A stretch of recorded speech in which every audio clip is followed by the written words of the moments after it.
dalam kapasitas bukan sebagai wali kota ya.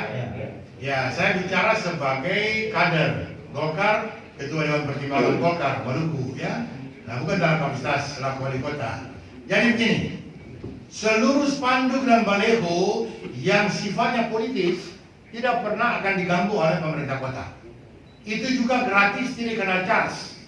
Ya, yang penting itu dipasang pada ketentuan-ketentuan dan zona-zona yang sudah ditetapkan.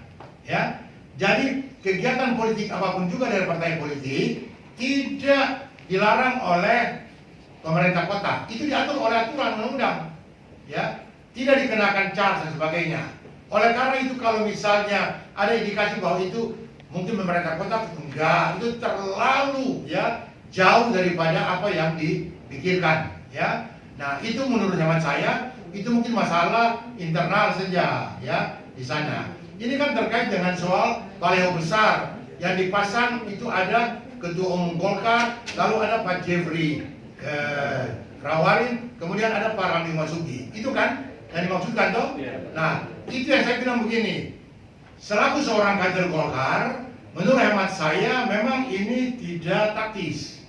Ya, tidak taktis, ya. Terima kasih sudah nonton. Jangan lupa like, subscribe, dan share ya.